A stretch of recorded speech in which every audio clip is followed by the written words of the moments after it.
Hello everyone. Welcome back for another video. This is a rare glimpse of my entire world. Yes, it's very small. When I first started making this project, I didn't intend to finish the project as a game, and then I kind of got pretty deep into it, and then I was like, well, might as well. I have, since I started, learned how to make the map bigger, and I've also learned how to just add on to the map. So I am going to add this way, and I'm going to add this way, kind of just in this direction. I mean, like down the road, once I finish what I'm working on here, and I'm to the point where I just need to add stuff, like I mean, like I could make the map like 8 times as big, like 10, like huge, you know, like I could definitely do that. I also plan on adding a thing over here, making like a canyon that can load you into like a new area, maybe like a DLC thing or like a desert biome or something for the future. So I've kind of left that for right now. But this is the little start area. This is where you'll start the game, on day one, and it'll take you through the little, jump, crouch, press shift to sprint thing. When you sprint, you'll come out of here and some rocks will fall and kind of plug the way so you can't get back in here, and it'll kind of force you out into here. And I probably shouldn't be showing you guys this, but there's a lot of little Easter eggs tied into this. I've done a lot of research into the psychology of video game design, level design, and stuff like that. And a lot of it is distraction. And like seeing like points of interest, like little treasure chest off in the distance, as they like to call it. So you're coming out of here and rocks fall and they injure you no matter what. They won't kill you. They just take like a little bit of health to kind of, explain to the player you can take damage, you need to heal yourself, you need to get fixed up. It's supposed to kind of like freak you out a little bit. So you come running out of here, and you're not supposed to really see this back here, but there is a way to get back here. Here, we can just kind of play the game, I guess. We'll play it as we are supposed to be playing it, because I haven't actually really ran around as a player. I need to get rid of this grass and redo it. It was really hard to place the trees with this grass. This was just kind of test grass that I was messing around, seeing what the colors look like, and seeing what the performance was like. But there's actually there's like this little cave thing right here. I'm gonna put something in there, like a little something, because this is right when you start the game. So you'll come out of here, and it's gonna be like little things to kind of help you out. You'll be able to get something right here, just something really small. Maybe like some boots that add like 5% movement speed or something insignificant. So you can come like way up here if you really want to check it out, and there'll be something up here too. This is really cool. I probably spent way too much time making this back in the day, but I feel like it's gonna pay off. So you can come up here and like that's the waterfall.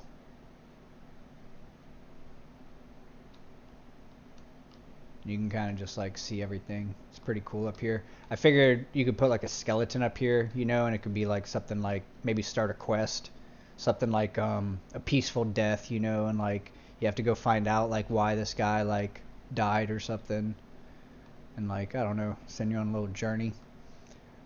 So like also some people have said like this sprint animation, like you should fix that. The sprint animation is just something I just threw in there just because I added like a really fast sprint speed so I can get around the map faster as like an admin, as like like I'm creating the game. I don't intend for people to be able to run that fast or for that animation to be in the game at all. So we have walking, we have jogging, and I do plan on putting a sprint, but not that fast at all. Like it's going to be faster than this, but not much. I mostly was kind of doing that just to get around really quick and to test the stamina drain as if I were sprinting at a regular normal speed. So the player will kind of come down here, and this is going to be like the first checkpoint. This little crossroad thing. Looks like I lost my texture for that. Here, we got stamina potions. I got a whole bunch for this because I knew we were going to need them. And then this is going to be like, you know, like what happened to you is like some rocks fell and almost killed you back there, and then you're gonna come up to this dude and he's gonna be like, oh man, he didn't make it, you know, like it was, I came close, you know, this guy wasn't so fortunate, and he's gonna have something in his hand that's actually gonna kind of start your main quest for the castle. So that's also again gonna distract you, all this stuff going on, and it's going to be like castle, castle, castle. So you're going to be like, okay, the castle, I got to get the castle, which is again going to distract you from secrets, little secrets. And we will get to that when we get to that. There's going to be lots and lots of these little things. I mean, we've already kind of hit 3 and we haven't even got to the castle. We're going to hit some more. Come down here again. You know, like some people might run straight to the castle. And again, you know, like this thought process, I've learned a lot of, you know, the technicals, the psychology behind, you know, video game design. And, you know, like a lot of this goes into it when they're developing like AAA games and stuff. So, you know, like some people might get a little curious and want to check things out, you know, be like, oh man, like water, you know, like, oh, that's probably going to kill me if I jump down there. If there's fall damage, you know, everyone's always kind of questioning these things when you first start a game, like what's the fall damage like? And you know, looking here, to me, I'd be like, yeah, that would kill me in any normal game. But this is, I've tried to layer the trees here to kind of mask the back there, and I'm gonna put like a little cabin or like a little shack that's all run down back there that you can't see here, or maybe you will be able to kind of just barely see it.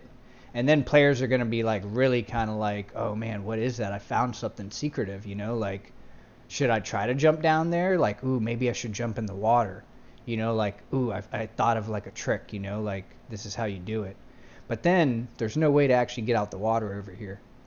I've kind of planned all this out in a pretty kind of crazy way. So there's no way to get out the water over here. You can swim over there, and you can swim over there and get into the castle that way. So you have to kind of come in the back way if you do, which is going to be like this long kind of thing that player might not have been expecting, you know, like they got into more than they wanted. But then they're also going to discover other things too. There's actually like a cave entrance right here that leads to the main cave system over there. I tried to kind of get it behind the waterfall, but that's kind of what I got for now. Maybe I can get it down the road. I also plan to make a little bit of loot here where you can loot some boxes and maybe loot some water, because players are going to be needing water probably around now. I mean, we're looking at my water, and I think I was at 100 when we started up there. And I don't really want the player to start with the 100 water, because the whole story is going to be like, you've been traveling for days, you're starving, you're thirsty, you need to find food and water. And it's not really going to make sense if you start the game with like full hunger and thirst, you know. So hopefully by, you know, the time they make it down here, they can loot like a little bit of food and water. Water is going to be a little bit of an issue because like this gives 10 thirst, you know, and I'll make some of the things give thirst that you can just kind of pick out in the wild. But mostly you're going to be getting hunger and stuff from that. I'm going to have to figure out some kind of water mechanic, especially since you can only get to the shoreline way over there, and it's a little tricky over here. So I don't know, maybe I could just put like a well right here, you know, like something could solve the problem just like that. But yeah, I'm going to get into the video. Kind of big old intro for it. This is, I think, the grass I've decided to use. This isn't how it's going to look when I use it. I think I've come up with a much more sophisticated way to use it and make it performance friendly. There's a couple little flowers right there. Gotta delete those. And yeah, I'm gonna be kind of getting rid of all this dead grass too on the sides because it's way too big. You know, that's why you put these little character references everywhere, so you can kind of see, you know, how big things are. But I don't want to confuse people between like what's a bush that you can collect for plant fiber and what's grass that you can't interact with. So we're going to be kind of getting rid of that and doing it up a little differently. I was just mostly kind of testing the color patterns along the rocks. If you look at this, I kind of used it along the rock to kind of blend it a little bit better. which did work out. So I am going to kind of pick maybe like 4 or 5 types of grass to use in the whole game. And I'm probably going to use like these colors definitely, and then maybe a couple other ones, one with flowers maybe, and I don't know, something else. But I've got my trees, so they're all choppable. Every tree in the game, every tree on the map is choppable. Even the trees like up there that you can't get to, might as well, right? They're all choppable. They all do the same thing. I can control every tree with the parent tree. So this is what I got for now. They fall down. Supposed to disappear. Okay. And then they respawn like 10 seconds. I'm going to make that a lot longer. Maybe like 20 minutes, 30 minutes, an hour, who knows. There we go. And every tree in here acts like that, and I can control the respawn time through the parent tree for every tree in here, which is really, really cool. That's why I've waited so long to place my trees. And we're getting some weird reflections in these, let's call these like the maple trees or whatever, the seasonal trees, because I have actually 3 moons in the game. So there's 3 moonlight hitting that. So I have to actually, I haven't gone in there and edited the reflections. See, like lighting needs to be rebuilt. Like the game's already knowing that like something's messed up, and that actually might solve the problem if I rebuild the lighting. But that's probably going to take like an entire day to rebuild the lighting, because I've added so many trees. Unless it just needs to build it on one tree and it applies it to all the variations, which is kind of how this works in a way. I have 10 variations of trees, 5 pine and 5 seasonal trees, and they're all different sizes. Now, some of them have a lot of triangles, and they're less performance friendly. Like these 2 are my big trees. So I was thinking, you know, like if I'm going to have these like less performance friendly, and it looks like we're dropping frames next to this tree. So we're going to need to, I haven't tried to start optimizing any of them yet. They're probably set on like really high resolution right now. My frames were doing a lot better earlier. I was staying up near 50 there. I don't know. For some reason when I looked this way it kind of dropped a little bit. I haven't set any culling distance for the tree, so every tree in the map is loading right now, which if I just set like a culling distance of like 2,000 or something, to where like only the trees like on the horizon right here would show up, like anything past that like just doesn't load, which really, really helps out performance. That's like the only way to like use grass. There's supposed to be a bear around here somewhere. Oh, there he is. It's gonna be getting nighttime. See if we can use our torch to light it up. Probably gonna need to make that a lot brighter, huh? That's not gonna really do much for us. So these trees, I picked these trees out a long time ago because they're mega scan trees, which they're pretty performance friendly, except these 2 variations of the big ones, which, yeah, every time I like look at those or get up close to them, they I think it's loading like the really high resolution because I get close to it, how the loads work, and it like lags me out because it's such a high res. But anyways, the mega scan trees are actually pretty performance friendly. These pine trees are super performance friendly. So what I've done with the size of the trees and the amount of performance that you really get from them is I've added like a lot less, and we got a bunny running around right there. So like those big unperformance friendly trees, those there's not that many on the map. And we're coming up to another one right now, so our frames might drop again. Yeah, once you get close to it, and I think the highest loads load in. See if we can unload it there. If we look away from it, maybe. But yeah, it'll get a little laggy near those. But yeah, I got a lot less of those on the map, and the trees that are most performance friendly, I have a lot of those on the map. So I've kind of balanced it out. Plus, the trees that are smallest, that are most performance friendly, they give the least amount of wood. Like, you still get a certain amount of wood per hit that's based off the tool you're using, but the total amount in the tree is a lot less. So the giant trees there have like twice as much as these little ones. Every tree actually has a slightly different amount because they're all different, right? Like, might as well. Let's keep our stats up a little bit. I'm actually kind of lost. I've never actually come through here at nighttime. It's supposed to be like on a road. Cliffs right here. Is this the road? I just can't tell it's the road. I think it is the road.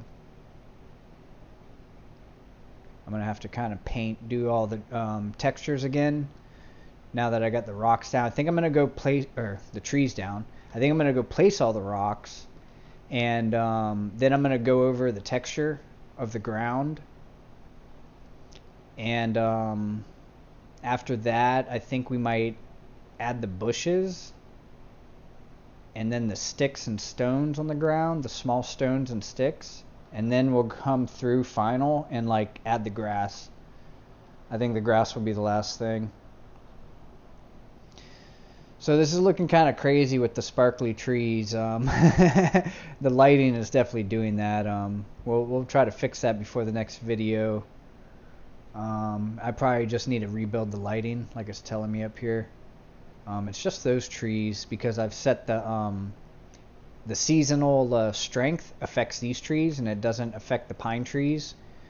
So these two types of trees, I've picked these trees because they both have seasons to them. Now the pine tree doesn't really get affected by the season too much, but they both have winter variations to them as well. And there are snow variations to these trees. I just don't really know how to use them yet, and I'm not gonna try to attempt to add seasons to the game. I actually do have seasons, they just don't do anything yet. It counts days and stuff. I need to actually adjust that because it counts like a full 30 days for each month, and we can't play a game like that where a day is like 45 minutes long or 30 minutes long or something. So we're gonna have to have like maybe like 3 days in a month. So I'm gonna have to skip like a whole bunch of days. Like every time a day passes, we'll skip like 10 days or something, and shorten the year down like that and kind of go through the seasons like that. But I need to figure out how to get like the snow for the ground and all kinds of stuff before I start adding seasons. Plus it's not that important right now. We need to get a lot of this other stuff going. As you can probably tell by now, there are so many things, and you know, like one person can only do so much. So, you know, step at a time. I got the trees down. I got like almost every tree down in the game. I got like 99% of them. There's a couple spots that I kind of need to do, and I'll probably adjust them a little bit. I'm gonna start doing the stone rocks. I'm not gonna worry about the nodes just yet, the like copper and iron. I'm gonna probably put the sand over here and then the clay and stuff over by the waterfall. Not too important. The stone ones though are going to be kind of scattered throughout the landscape, so that is important. And right now I just have this one stone rock. I have a parent rock, which is a stone rock, and then I have a child of that, which is a stone rock also. But I think I'm going to make variations of the stone rock. I don't think I'm going to make variations of these. I think I might just like rotate them and twist them and stuff, and make them look different like that, and just have the one variation. But for these are going to kind of be like throughout the landscape, and I kind of want them to, you know, like I got 10 variations of trees, and that's working pretty good. I could at least have like 3 variations of the rocks, right? Like the stone rocks, since there's going to be so many scattered throughout, like we don't want to just be rotating this thing like 100 times.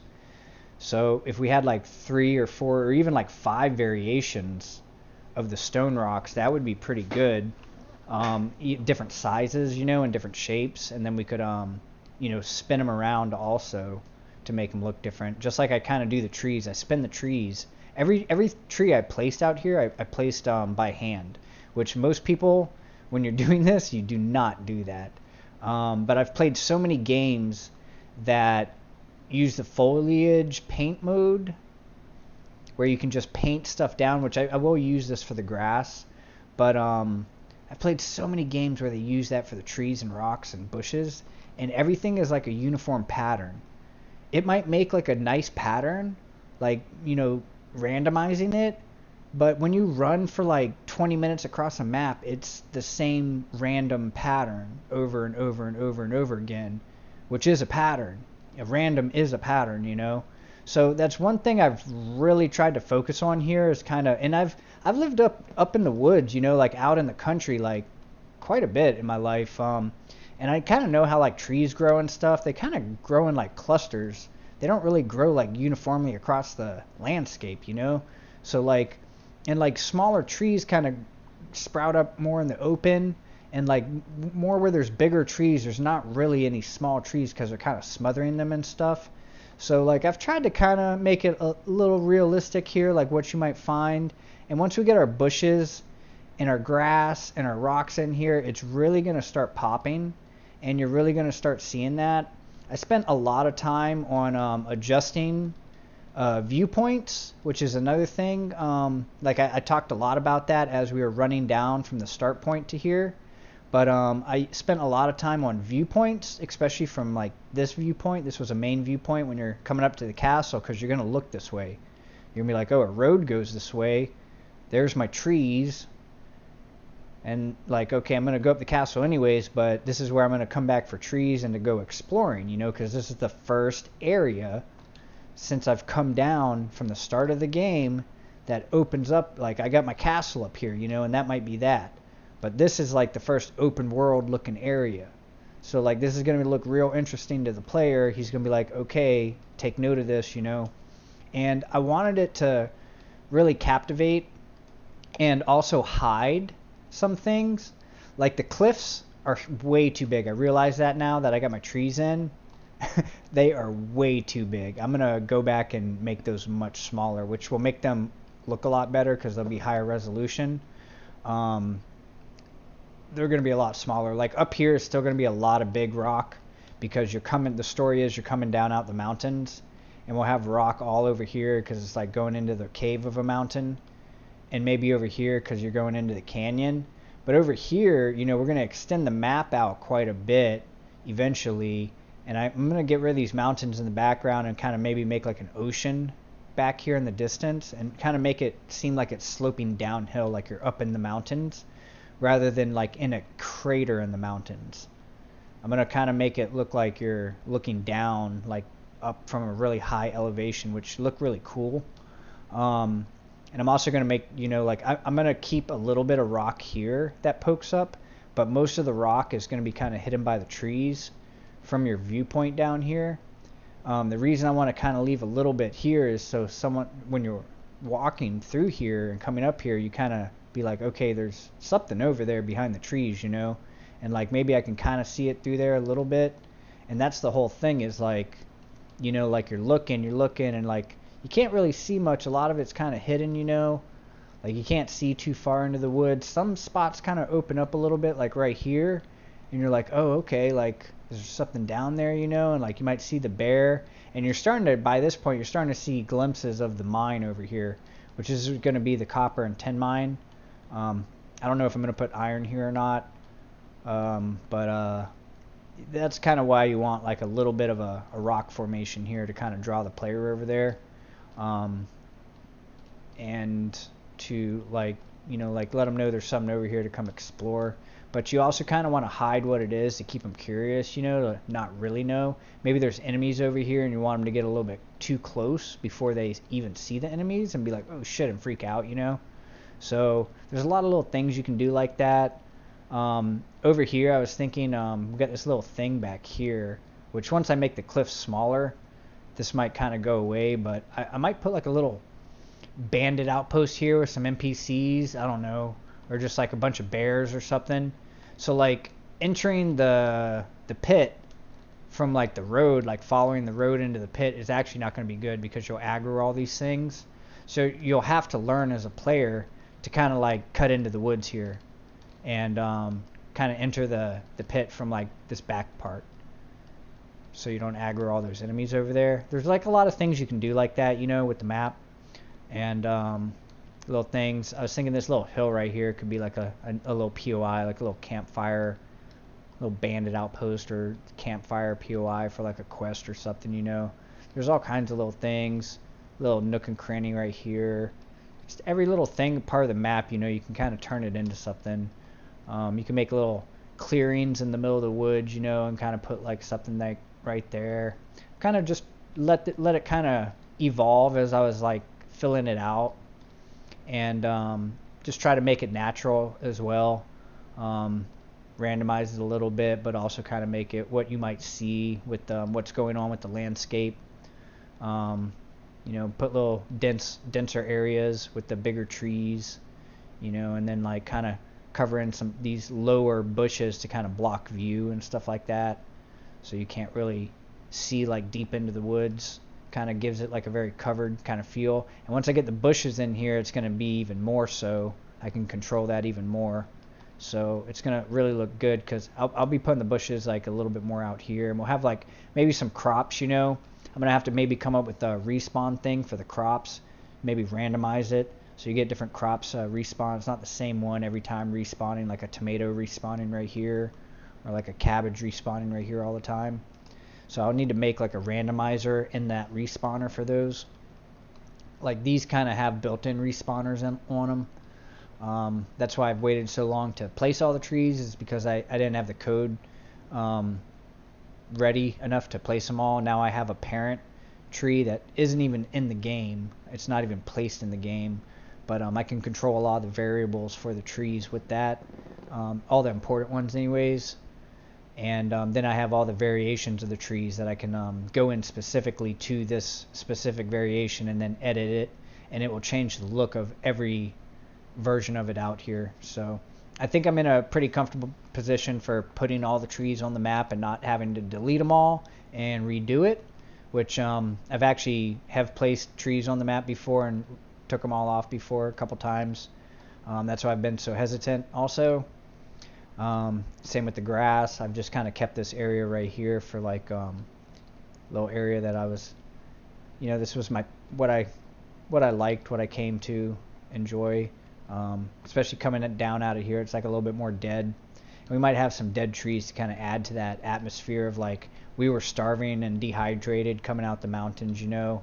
If we have too many like living trees, it's going to be like, well, damn, you know, like why were you starving, you know, like. But we kind of want it to seem like we're coming back into life.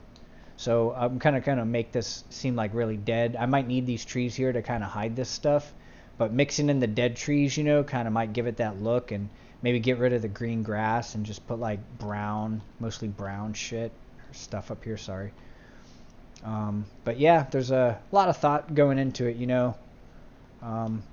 I have a passion for this, and I've always wanted to be able to do this, and now that I'm finally learning how to use this program to where I can just kind of do whatever I want, it's a really crazy feeling. It really, really is. Like, there's nothing like it. Being able to just whatever you want to do, like just do it, you know, like you got an idea, just do it. And I'm getting faster at it too, which is cool, because before it used to take like a long time, you know. It's like you got an idea, it's like just do it, you know. Like it's like, what if I want to make this pulsate, you know, like brighter dimmer, and just go through colors, and I want some like fog and stuff to come off of it. Like just make it happen, you know, like just do it. So that's gonna be it for this video. Hope you guys are as excited as me. This is the biggest update visually since I started the project. I know how people are visually with when it comes to gaming, and I have barely added anything visually cool to the game yet. Most of everything I've been adding is back-end mechanics to make the game function. You know, like I had to make this inventory system before I could make a hatchet. I had to make, you know, like the hatchet before I could equip the hatchet. I had to be able to equip the hatchet before I could try to chop a tree down, you know. Like I had to be able to get wood from a tree and like, you know, do all that before I could make the tree fall down. Like there's all this, you build from like one thing and then go to another. You can't just like start off with like this really cool tree with all these effects with leaves and dust and particles flying everywhere when it falls down. You kind of need to have this finished product before you start adding all that stuff to it. So we're getting up to the point where we might start having some visual fun in the game. So make sure you guys stay tuned, hit that subscribe button, hit the like button, drop a comment, let me know what you guys think. Any ideas or suggestions, or hey, you know, it'd be really cool, or something I was thinking, or you gave me an idea, or maybe you might like this idea for your game, you know, like just drop that comment, man. It ain't gonna hurt.